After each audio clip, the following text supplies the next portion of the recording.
everybody. If you have a family and you want to get out there and make some memories, but you don't want anything too awful big, but you also don't necessarily want a more basic stick and tin entry level camper, that's exactly where this one might come in for you today. This is a member of Keystone's Bullet Classic series, which is the simplest, lightest, least expensive of the Bullet family. It's the lowest trim package of the Bullet family, but it accomplishes the really needs must-haves of your camping experience, I think, effectively. And it does so in a no slide package that obviously without a slide you weigh less, you cost less, there's less seals, there's fewer motors, there's just less things to worry about. If you're just you don't like the idea of a stick-built camper and you want to maybe update and upgrade, or it's going to be your first camper and you have something like a bigger class tow package SUV or a half-ton pickup, crew cab, something like that, this could be a great fit for you. What's awesome about this one, the Murphy bed, you don't necessarily even have to use it as a Murphy bed. If you just want to leave the bed folded out all the time in the front for you, you can absolutely do that, which is very handy considering the mattress that comes in this is not special by any stretch. And if you appreciate that, I will share the good with the bad with you in this video. Make sure you hit that subscribe button if you're new with us. I always try to be fair and candid. So if you just want to throw a residential queen bed in there and call it macaroni, you could do that. But if you want to gain some extra living space and seating space on a rainy day, if everybody's stuck inside, it can come in really, really handy. But I do think a camper like this, for the most part, is designed to have just feed and sleep the family and get everybody through the shower and then spend most of your time outside. And the campsite window coverage to help you keep an eye on the kids while they're out there is so handy. And the fact that they still put the move bunk, get out the way cargo bunk area in here. So whether it's e-bikes or dog kennels or even a kayak or the kids' bikes or something like that, you've got a really good space to be able to tote and goat that stuff. Tote and goat, tow and go, one of them. And they didn't put a camp kitchen on this one, but that made for a gigantic outside storage space. You could probably just throw the kids in there, although I wouldn't recommend locking the door for obvious legal reasons. Won't go down that road and make that mistake again. So starting over on the door side of the RV, just to help you get your bearings, I'm sitting on the side stand beside the Murphy sofa right now. This is not an original floor plan by any stretch of the imagination. Frankly, I think Bullet has had 6 different versions of this, but it's a fantastic floor plan. There's a lot of people who just don't need something big, flashy, over the top. They don't want a stick-built camper with the aluminum skin. This comes in no slide, very simple, but smartly equipped, like the Clutter Cutter shoe garage right by the door. That's really useful. That's really smart. It is a knee knocker pedestal style post, which I don't love, but for about $40 off Amazon, you can have a set of folding table legs shipped to your house. You don't replace the table top. You just unscrew the pedestals and then you screw on the new legs and you can make yourself a floating table if you are so inclined. Now, the TV location is definitely an afterthought right here because the only thing, if you flat mount that TV, the only thing that it faces is the microwave. I think that this would only be used on an extreme rainy day basis. Frankly, on a camper like this, I question if it even needs TV hookups. What if they got rid of the TV hookups and just added an extra cabinet door there to maximize storage? What would you say to that? Because my household, we camp in a very similar floor plan to this one, and it has no TV. And we've never even thought about putting one in. For the most part, we don't go camping to watch TV, and I'm not judging those that do. But a basic family camper like this, I don't think it's built with the idea of lots of TV watching myself. Sorry, I bumped the camera right there. Sorry if it lurched a little bit.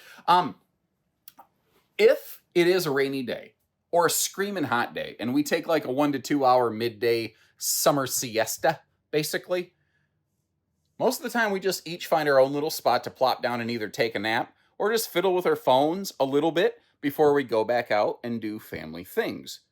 I don't know that this thing even needs a TV, but that's just my 2 cents. Now, over here in the kitchen, the counter space is very limited. It would be kind of nice if it had a countertop extension leaf right over here. I would not be offended by that whatsoever. And something I'm looking for was, where's my power outlets? We have a set of inverter prepped outlets right up there between the window and the stovetop vent hood. But at least it does vent heat outside. I think it does. We'll want to eyeball that wall. When we walk around the outside, you're going to want to double check here. Cabinetry is all pocket screwed, lumber core. And this has a fully featured kitchen. Like we have, a propane oven and a microwave. A lot of manufacturers have tried to save a buck getting rid of propane ovens because they're the single most expensive appliance in the kitchen. And if you want to reduce the price of an RV, you just delete the oven real fast. Bullet didn't do that here, though. Wait, whoa. Some power outlets right down there by the converter next to the floor. It's weird. Kind of weird. Okay, well, anyway. Working our way around the corner. I'm going to get all this opened up for you. But one of the best hidden gem features on this floor plan is between the refrigerator and the microwave. This storage space right here really, I think in a lot of ways, saves the floor plan for me. Because it can be pantry space, it can be a closet, it can be dresser space, it can be a little combination of about anything. And I really appreciate the fact that in both the upper and lower bunks, which are 300-pound rated, by the way, I always look for the stickers and I say something if I spot them. Both the sets of bunks have household and USB plugs, which is kind of a nice find. And personally, I'm always happy whenever I find the move bunk, get out the way. Because in transit, it gives you the ability to pack so much stuff in there. Or if you have just one kid, you can use the bottom bunk for like storage that folds up, kind of like a gigantic chest door drawer thing. And then you can just have somebody sleeping on the top bunk. In my household, we're a one and done household. We have one kid. That's probably exactly how we would personally use the thing, but that's just us. The bathroom in here, the toilet space is fine. There's nothing wrong with that. But there are a couple things in this bathroom I personally really don't like. And, I swear if you watch a lot of RV video stuff, usually everyone, oh, it's the best. This is the best. That's the best. And sometimes there are some things that I get super excited about. Don't get me wrong. But I also try to look for things I don't like. Like, I don't like that this is just a mirror glued on the wall. I don't like that it has no medicine cabinet space. I don't like that there's no skylight above the shower, because if you take note, it means that somebody like me who's a little bit over 6 foot tall cannot fit in the shower without doing some kind of breakneck yoga routine. And the thing is, if they would just take this little 4-inch dollar store fart fan vent and place it above the shower, it would be enough that I think it could actually get the job done. But they didn't. It's just one of those little things that I would like to see them consider doing. And no RV is ever perfect, but that feels like it would have been a really easy kind of victory for my 2 cents. But if you're not my size, if you're a little bit smaller, that's not a problem. Now, giving you a look through all the storage here, I'm going to do this later when we step outside, because that's a bigger cabinet space than I think you realize, and I think a hat helps give you a reference point there. Magnet holdbacks, hidden hinges is what I was looking for there. Pocket screwed lumber core cabinetry with hardwood cabinet doors. Not a dedicated place to put a wastebasket, though, below the sink. What I would probably do is get a wastebasket that I set next to the cabinet there in that kind of open space. That's probably the way I would go around it. And they don't like scale down and go to particle board drawer construction. It's still plywood. It's not dovetail. People have started asking about that, probably because of Brinkley. You won't start running into dovetail drawer construction until you get into much higher budget points. Frankly, even most luxury fifth wheels are not using that kind of drawer construction. But this is what I was talking about earlier. This can be pantry space, or it can be closet space. And you can just remove these shelves, but notice, they are truly removable and adjustable. You can place those things just about wherever and however you desire. Now, I still think, personally, I would rather have maximized additional storage instead of this overhead TV area right here. But again, that's just my 2 cents. And in case you are curious, yes, this can fold down into a sleeper. It's not the same size sleeper as the bunks, but if you got a big dog or an extra kid, you can make do. I was a little bit curious what was going to be under the dinette seating. And if you appreciate that, I will literally take everything apart for you to be able to see all the storage and opportunities possible. Just leave me a little note that says, hey, thanks, nerd. Now, in case you're curious, that little angled partition, that's protecting an outdoor power outlet. They basically had to hide it under the dinette. So it's not that it's everyday easy access storage below the dinette, but it's also not wasted space. And I want to give them credit. They made accessing the storage around the Murphy sofa area, I think, about as easy as possible. You don't really have to go reaching real far to get to anything. But I realize you haven't really seen this on its own, except for being totally blown up. And it's not like there's a lot to report here, but I do appreciate the fact that they gave us household outlets for both side stands or beside both sides of the sofa. The one thing with them, well, you know what? Actually, there's a couple things to cover on this Murphy bed. And again, I'll tell you the good with the bad. So I like that there's household outlets on both sides of the bed, but there's only USB plugs on the driver's side. And this is a 3-section bendy bed, and it is a short queen. I don't love either of those two things that I just said. But here's the thing. There's enough room at the base of this bed if you wanted to just, like, I don't want a Murphy bed. Then don't use it like that. You could take this mattress out, which you'd probably be doing yourself a favor, being real, and you could probably just put in whatever residential queen bed you want and just leave it there. Now, one of the things that I really do like about this is how both sides of the bed have what I like to call the headboard power pockets, where you have these little shelves, and down below here you have household and USB plugs. I don't think you can really even see them, but there are household and USB plugs on both sides of the bed. So I'm definitely going to give them a USB plug pass myself. But one of the last little notes on this, because it's a no-slide camper, there's absolutely no worries about road mode consideration. Basically, like if you pull into your campsite late at night, you don't even got to get the camper unhooked and leveled. You can literally just back in, put the kids to bed, and then deal with it in the morning after you had your coffee. So stepping outside here, I wasn't exactly sure where to begin. So I thought, hey, well, let's just go straight broadside this sucker. You might notice it's 25.5 feet long. Now that's from the tip to the tail, basically. That's your total length. And this doesn't have the world's biggest holding tank capacities or anything like that. It's not made to be an off-grid boondock epic specialist by any stretch of the imagination. This is, I kind of call this sort of RV a smarter class. This is not the kind of RV that's typically going to turn a lot of heads, although I do appreciate that it still has a pretty nice aesthetic look on the outside. That's subjective, but they didn't just like totally gut the thing. You know, it was really smart decisions that they made here. It's also very interesting. You know, it's a fiberglass sidewall, but this actually is an aluminum nose. But the thing is, that's 67% thicker than the normal corrugated sidewall aluminum you find on your average travel trailer. So the whole nose of the sucker is basically a stone guard. And they could have gone ultra chintz and gone manual tongue jack and single propane tank, but they didn't. It still includes all the really smart functional things like your battery disconnect up front there on the tongue. You might notice that blue sticker telling us this is not on your traditional Lippert chassis.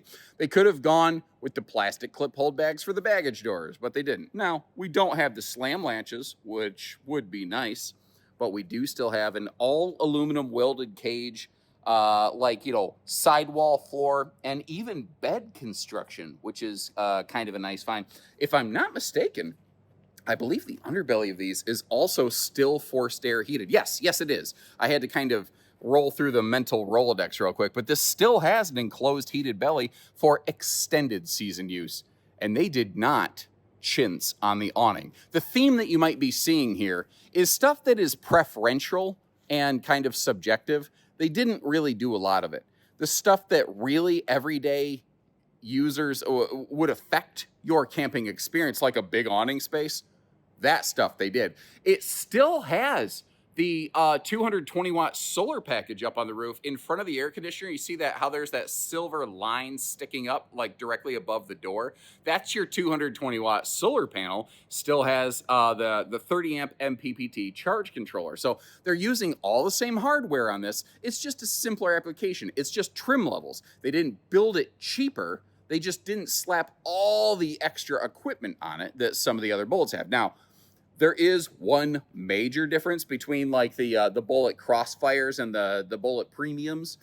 That is that this does revert back to a conventional leaf spring suspension system. For a casual RVer like me who only takes a couple trips a year, and I usually don't tow super long national distances, that's fine.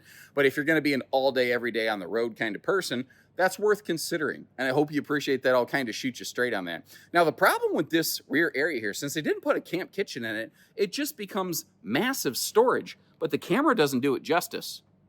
So there's my hat.